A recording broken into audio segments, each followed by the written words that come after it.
Okay, guys, this was a really back and forth battle with Incrediboy. He challenged me. I didn't know what he had available. Most people would challenge me randomly, being passerby, or generally trash. I mean, I'm not that great, but I'm not trash, but his first opening was, of course, Hydreigon. This is a really long, drawn-out, back-and-forth battle. First of all, he gets a lot of flinches with Dark Pulse, which was really, really annoying on my Snorlax. It's just me trying to get my stockpiles up, flinch, try to get my stockpile up. I get it on the second one. Of course, now I'm too low, so I need to rest. It was kind of clutch, though, because if I had flinched there, then my Snorlax would have went down, and those last 4 turns would have been completely worthless. So he gets that off. This is really terrible. I finally get my belly drum off. Keeps using Dark Pulse. I was trying to get my stockpile up, my third stockpile. Couldn't get it off, so I just rest again after getting my belly drum. And now we wait. He withdraws Hydreigon and sends out Ninjask. That's to be expected. I wasn't sure if this was a Baton Pass Ninjask like usual, or if it was just a sweeping Ninjask. Either way, didn't really matter to me. He got 1 speed boost, 1 swords dance, did the swap, and he sent out Gyarados. Now, I was not expecting Gyarados. I was actually expecting Heracross, because Heracross is significantly more effective against Snorlax, and he's a little bit beefier than Gyarados is. So that was actually pretty good for me, because he wasted 2 turns, or he wasted a turn with the Swords Dance and the Baton Pass into Gyarados, because I did wake up.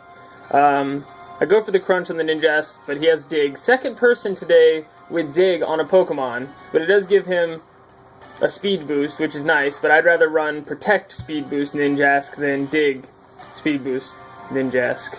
But, hey, it's whatever. It's whatever you want to do. I take that out after the Dig because, well, what else are you going to do?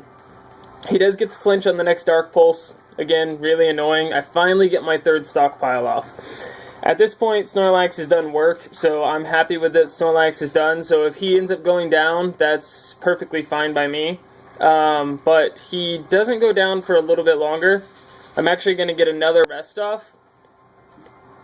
And he's going to withdraw Hydreigon, and this time, I'm pretty sure he goes into Leafeon. Yeah, Leafeon. Now, I wasn't sure if this was a Curse-based or a Swords Dance-based Leafeon, which it was, but I didn't expect him to run another Baton Pass Pokemon, because that's just kind of ridiculous. You're running 2 Baton Pass Pokemon, one of them not even being that beefy, actually neither of them being beefy, into Swords Dance Baton Passes. So this time he does send out the Heracross, which was the only other option for him at this point. So I get free damage off on the Heracross. He is going to Mega Evolve, but he doesn't go for the close combat like I was expecting him to. He goes for the Pin Missile, which if he didn't get the crit, I'm pretty sure I could have lived through all 5 of them had he not got the crit. But that crit was huge on my 3 stockpile Ultimate Tanky Snorlax. I send out my Stalobor, which, as you all know, is you clearly know what he is, so, I have nicknamed him, but he gets the critical hit, and I didn't finish him off with the Rock Slide. I wasn't expecting to, I just wanted extra damage, which I got, because, there was just no taking him out, so I wanted to get him as low as I could. I swapped to my Greninja, and he sends out Blissey, which, in all honesty, I completely forgot he had. So I was just going to do the U-turn free damage on Heracross, end up getting it on Blissey instead, which is fine by me. I'm going to go ahead and swap here to my Ferrothorn, and finally get to set up my Stealth Rocks, which I'd been dying to do the entire game, but I never got the opportunity because of the Hydreigon opening. So, switches back to Hydreigon, I get my Stealth Rocks up. Now, I know this Hydreigon has Fire Blast, so I'm going to go ahead and swap out Ferrothorn, expecting the Fire Blast. But he actually predicts that, and goes for the Draco Meter, which does a ton of damage to my poor, shiny Charizard. Luckily, I survive. I'm not expecting to be able to do much damage to him, so I just go for the Drought Heat Wave for the extra damage. Because, in honesty, Greninja can clean up Hydreigon, no matter how bulky he is, with the amount of damage he has on him now. So, I go for the Heat Wave. Of course, doesn't take him out. He gets me with the Dark Pulse on this turn. Not a big deal. I'm getting a little bit nervous because of how back and forth the battle is. So I go ahead and send out Greninja. I expected the swap, but I wasn't sure what he was going to swap to, so I went ahead and used Ice Beam, because if I can get a Frozen, that'd be pretty awesome. The Blissey comes back out, which, again, is a huge tank, and I expected him to withdraw Blissey, so instead of taking the extra damage from U-turn to get Greninja out, because I need Greninja later to finish off the Heracross, I went ahead and went with my Aegislash. I was like, okay, guaranteed he's going to instantly swap to his Heracross. Didn't. Went for the Toxic, so it was great predict because I have 2 Steel Pokemon left.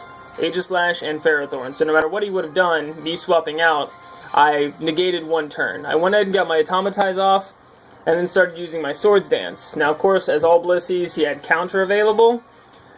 I wasn't exactly sure at this point, I couldn't stat the numbers out, if I could one-hit KO a Blissey with 6 times Iron Head. But I was like, maybe I can get the flinch. I'm pretty sure I can KO him, but we'll see.